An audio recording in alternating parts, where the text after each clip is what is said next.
बल तो महाराज बड़ा विलक्षण होता है। श्री मलुकदास जी के जीवन में एक प्रसंग आता है कि एक बार मलुकदास जी के सामने बहुत जनता आई और सबने दुखित होकर के कहा कि महाराज बड़े दुखी हैं, पानी बरसा नहीं है और बिना पानी के हम लोग हाहाकार मच रही है, कैसे खेती होगी, अन्न नहीं होगा, कैसे गौ ब्राह्मण संत की सेवा होगी, हम लोग भूखे मर रहे हैं, पशु पक्षी भी बिना पानी के प्राण त्याग रहे हैं, घोर अकाल पड़ा हुआ है। 2 वर्ष हो गए अकाल की, ये तीसरी वर्ष है। अब सहन की क्षमता के बाहर है। आप सिद्ध पुरुष हैं, आप कृपा करें। तब श्री मलुकदास जी ने अपनी सिद्धि का प्रदर्शन नहीं किया। आपने कहा भगवान को तो परेशान करना नहीं है, क्योंकि राम जी को तो आनंद में रहने दो। ये वर्षा वाला विभाग राम जी ने इंद्र को सौंपा है, तो हम लोग गंगा किनारे चलते हैं, इंद्र देवता से प्रार्थना करेंगे कि आप अपने विभाग का काम ठीक से करिए। पानी क्यों नहीं बरस रहा है, पानी बरसना चाहिए। तो सब भीड़ को लेके, कड़ा गांव की घटना है ये, प्रयाग के पास। आप पहुंच गए गंगा किनारे और श्री मलुकदास जी की सेवा में रहते थे बाबा श्री लालदास जी, उनके शिष्य थे और उनकी निजी सेवा में वो निरंतर रहते थे। तो वो किसी सेवा के ही कार्य से गए थे। उन्होंने आके देखा कि गुरु महाराज की गद्दी सुनी, तो पूछा कहाँ गए गुरु जी?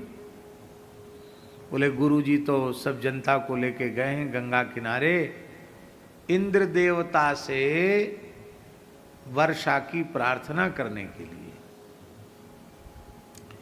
इतना सुनते ही लालदास जी को बड़ा गुस्सा आया। बोले हमारे गुरुजी से बड़ा हो गया इंद्र, जो इंद्र के हाथ पांव जोड़ेंगे। और उनके चरित्र में तो बाबा ऐसा लिखा है कि एक साधु का सोटा उठाया, भंग घुटना, जिस सोटा से वो भांग घुटते थे, उस सोटा उठाया लालदास जी ने और उसको घुमा करके ललकारते हुए बोले कि तू देवराज है और हम योगीराज हैं, हिम्मत हो तो 2-2 हाथ करने के लिए आ जा, और नहीं तो गुरुजी वहाँ पहुँचे प्रार्थना के लिए, इसके पहले ही पानी बरसा दे, नहीं तो 2 सोटा लगाऊंगा, इंद्रासन के सहित तुझे नीचे गिरा दूंगा।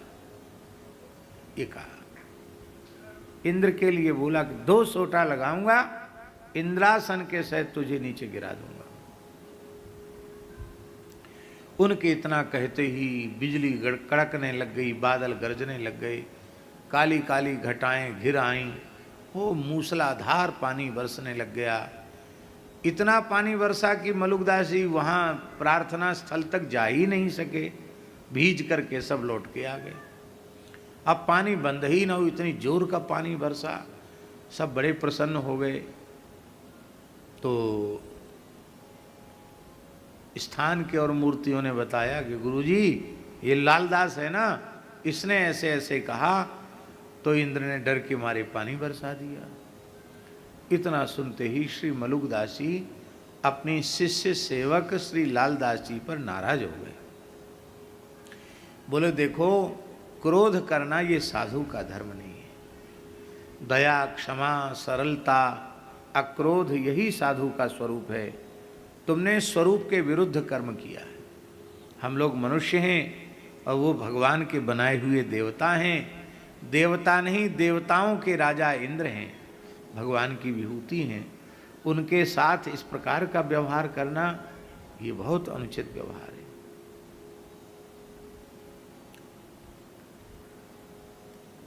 अब मैं तुम्हारा त्याग करता हूं।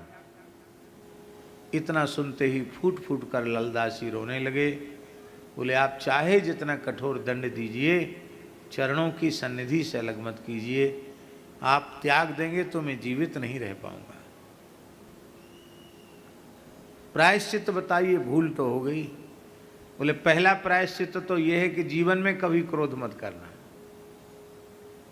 और दूसरा ये है कि तुमने इन देवराज इंद्र का अपमान किया, क्रोध किया, बड़ों का तिरस्कार किया, तो बड़ों का तिरस्कार ही उनका वध है।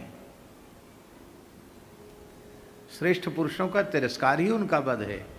इसलिए इस पाप के प्रायश्चित के लिए राम नाम का उच्चारण करते हुए 7 द्वीप 7 समुद्र वाली पूरी पृथ्वी की परिक्रमा करके आओ, सब तीर्थों में स्नान करके आओ। तो साष्टांग प्रणाम किया लालदास जी ने, चले गए। और जो स्थान में साधु संत थे, गुरु भाई थे, वो कहने लगे अब तो हमेशा के लिए गए लालदास, क्यों इतने लंबी यात्रा में भेज दिया गुरु जी ने, कहाँ 7 द्वीप 7 समुद्र मनुष्य कोई जाएगा, कैसे जाएंगे। और आश्चर्य है झा जी, केवल 2 घड़ी के भीतर लालदास जी आ गए, 48 मिनट में आ गए। गुरु जी को साष्टांग प्रणाम किया, बोले आपकी कृपा से 7 समुद्र 7 धरती के सप्तद्वीप नवखंड सारी धरती की परिक्रमा करके आपकी कृपा से मैं आ गया। तो कहा ठीक है, रहो सेवा। अब दूसरे जो साधु थे उनके मन में आया कि गुरुजी भी बड़े भोले हैं, वो चेला बड़ा झूठा है, अभी तो गया था, घंटा भर नहीं हुआ, और कहता सारी धरती की परिक्रमा करके आए, सब तीर्थों में नहा के आए। लेकिन अब मर्यादा थी उस समय जमाने में, किसी ने कुछ पूछा नहीं। कुछ दिन बाद एक व्यापारी आया, जहाज का व्यापारी, और उस जहाज के व्यापारी ने संत मलुकदास जी का दर्शन किया, साष्टांग प्रणाम किया, और प्रणाम करके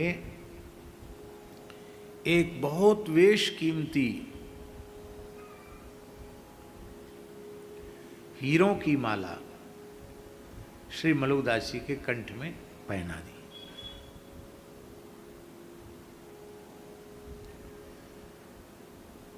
और उसने कहा कि महाराज आप कृपा न करते तो मेरा जहाज समुद्री तूफान में तबाह हो जाता और हम कोई भी जीवित न बचते। तो मलुकदास जी ने पूछा कैसे? तो उसने बताया कि महाराज मेरा जहाज तूफान में फंस गया था और मैं एकदम घबरा रहा था। उसी समय जो आपकी सेवा में खड़े हैं ना लालदास, ये योग बल का आश्रय लेकर आकाश मार्ग से गमन कर रहे थे। उन्होंने तूफान को देखा तो कहा कि गुरुजी को याद कर। कौन गुरुजी? बोले श्री मलुकदास जी को याद कर, गुरुजी की कृपा से संकट दूर होगा। तो भगवान जैसे ही आपके शिष्य की प्रेरणा से मैंने आपके मंगलमय नाम का स्मरण करके कहा, हे श्री मलुकदास जी हमारी रक्षा करो, महाराज तूफान की दिशा बदल गई, मैं बच गया। तो हमने विचार किया था कि इस जहाज में बहुत अमूल्य रत्न हैं, इसमें सबसे मूल्यवान जो माला होगी वो हम गुरु जी को अर्पित करेंगे। तो मैंने आपको ये अर्पित किया, आप स्वीकार करें।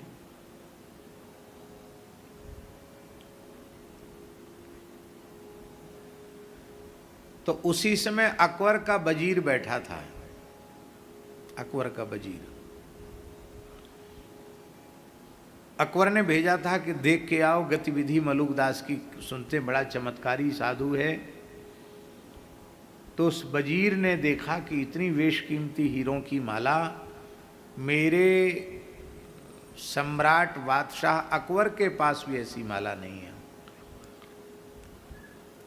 बाबा जी तो कुछ रखते नहीं है, कुछ बांटे ही देते हैं, ये माला मुझे दे दें तो अच्छा है, ऐसा उसके मन में आया।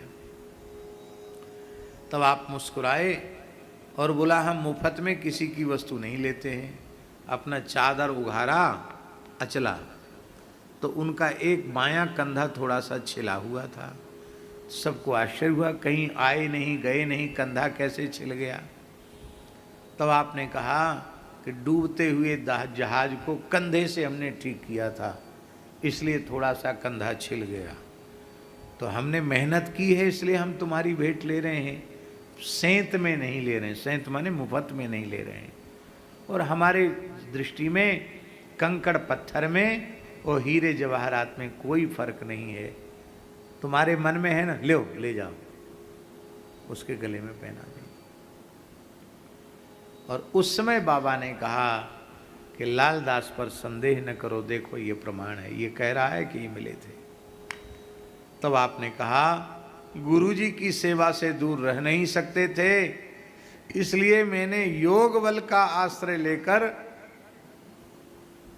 केवल 2 घड़ी में इस संपूर्ण पृथ्वी की परिक्रमा संपन्न कर ली और फिर गुरुजी की